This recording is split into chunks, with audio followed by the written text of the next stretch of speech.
Bismillahirrahmanirrahim. وَلْتَكُنْ مِنْكُمْ أُمَّةٌ يَدْعُونَ إِلَى الْخَيْرِ وَيَأْمُرُونَ بِالْمَعْرُوفِ وَيَنْهَوْنَ عَنِ الْمُنْكَرِ. Assalamualaikum warahmatullahi wabarakatuh. Bagaimana kalau orang itu suka menipu? Dan kalau tidak disebuki ini sifat dan gaya hidupnya, suka menipu, korbangi lagi berikutnya orang. Iya. Kalau saya sebut ini, ku cerita jeleknya. Kalau saya tidak cerita jeleknya, banyak orang satu lorong dapat tolong-tolongin. Bagaimana ghibah seperti itu? Maka Imam An-Nawawi dalam kitabnya Riyadhus Shalihin, ini ada di jilid 1, saya sudah buka-buka, ada namanya ghibah yang diizinkan, ghibah yang dibolehkan, dan insya Allah di pembahasan terakhir masuk kategorinya. Sabar. Ada 6 ghibah yang diizinkan. Jadi ghibah itu sederhananya, engkau menyebut in kana fi ma taqul, jika engkau menyebutkan sesuatu pada dirinya itu benar faktanya begitu, maka itulah iktababtah, itulah kau ghibah.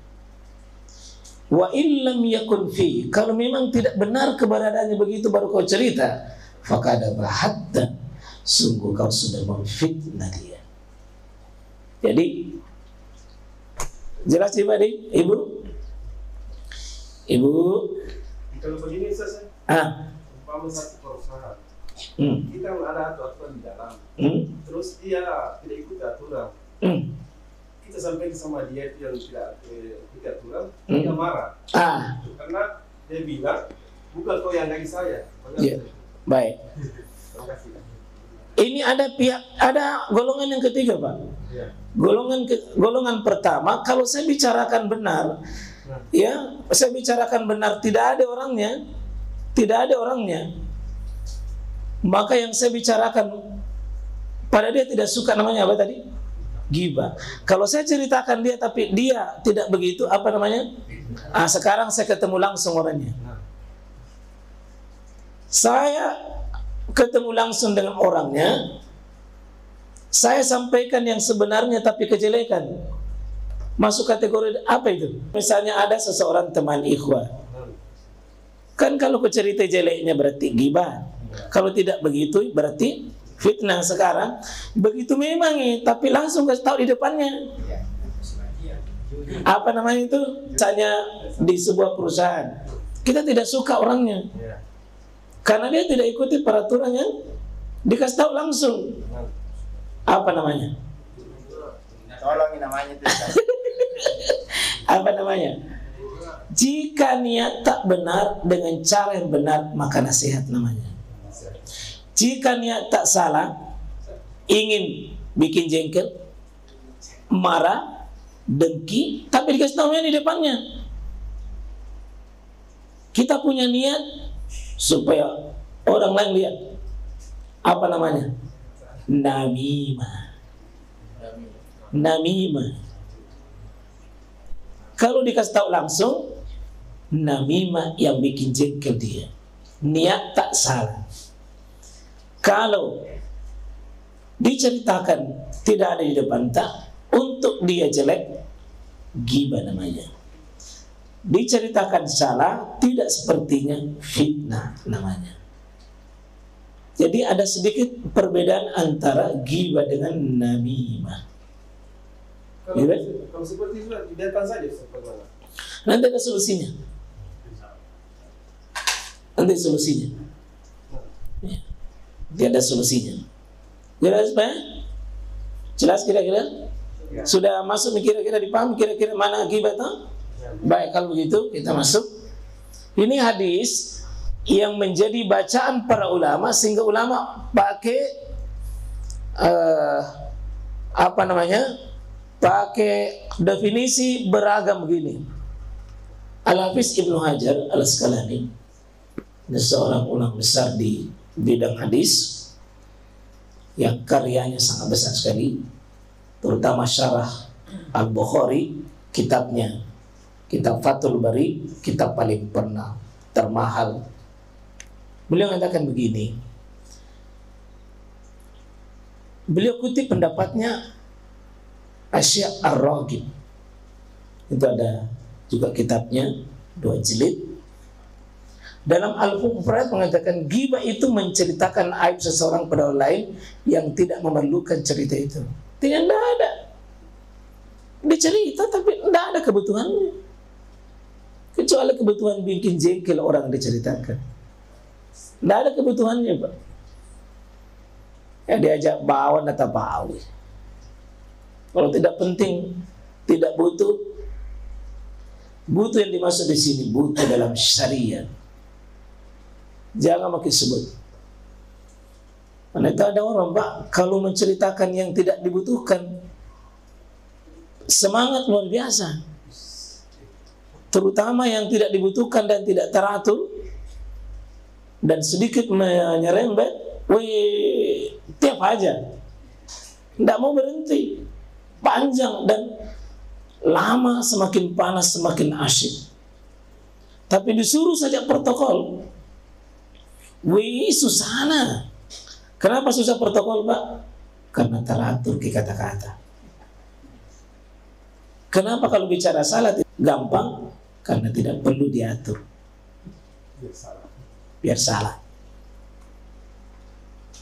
Jadi kalau tidak penting bicarakan orang, saya kira nggak usah. Nggak usah. Bilang pengisi waktu, Ustaz.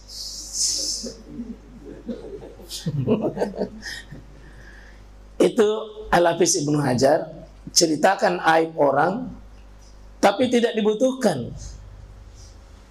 Kalau dibutuhkan, Pak, ini nanti yang dimaksudkan seperjuangan beliau Imam Ibnu Hajar dengan Imam An-Nawawi. Nah, Imam An-Nawawi lebih dulu, baru Ibnu Hajar Asqalani. Masing-masing mazhab Asy-Syafi'i. Ya. Iya Al-Ghazali. Dan kalau menyangkut masalah hal seperti ini, beliau punya pembahasan. Ihya artinya menghidupkan. Nama pengarangnya langsung disebut. Karena Al-Ghazali.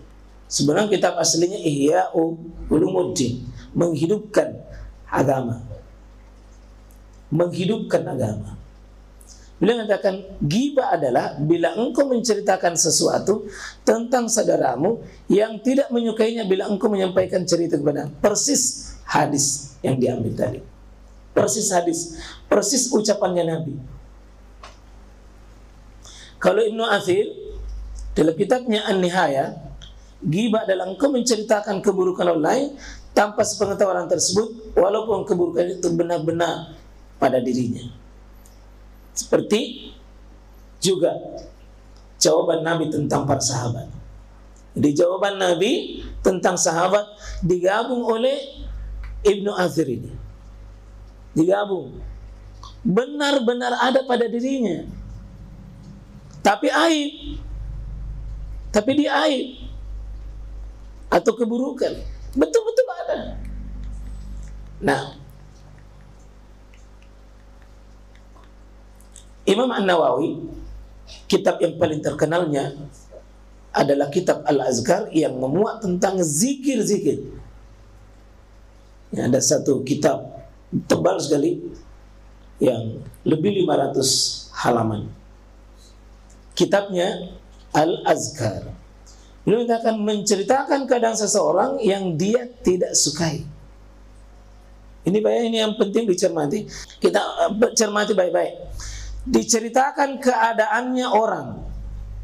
Nabi kata tadi memakai kata maafi. Apa yang ada pada dirinya berarti keadaannya orang itu. Yang dia tidak sukai.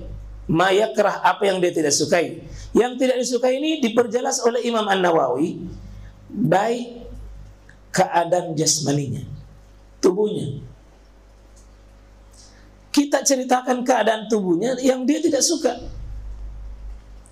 Kalau orang sebut tubuhnya pendek, buta, tuli, si potong telinga, si cipek gigi, dan sebagainya, tapi dia sudah memaklumi sebagai bentuk justifikasi, bentuk informasi untuk memberikan informasi, karena seorang boleh kalau dia tidak benci. Tapi ini kalau dia tidak suka, jangan. Misalnya, siapa tadi lewat? Si Bantala.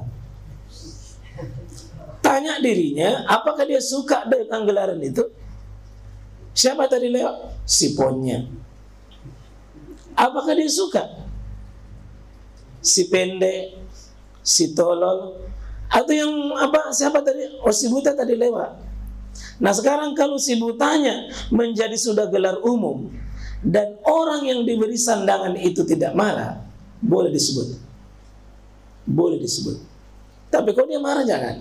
Kedua, keadaan dinnya, keadaan agamanya. Ya, keadaan kekurangan agamanya. Ya, no itu malas sekali. Dia tidak suka disebut kekurangan agamanya dirinya. Ya. Masa begitu saja tidak tahu.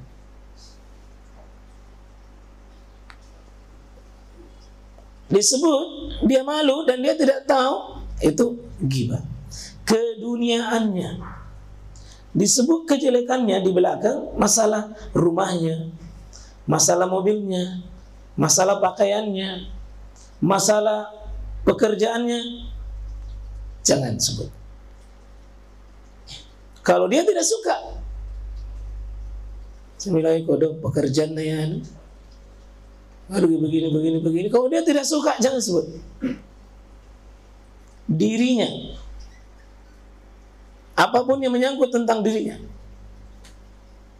termasuk di sini istrinya, keluarganya, jabatannya, apapun yang menyangkut pada dirinya, bentuk fisiknya, akhlaknya, anaknya, istrinya, pembantunya, pakaiannya, aktivitasnya, wajah yang berseri-seri atau muka yang masam, dan hal-hal lain dimutlakkan pada pengertian itu, baik diceritakan dengan ucapan maupun dengan SMS, termasuk dengan isyarat.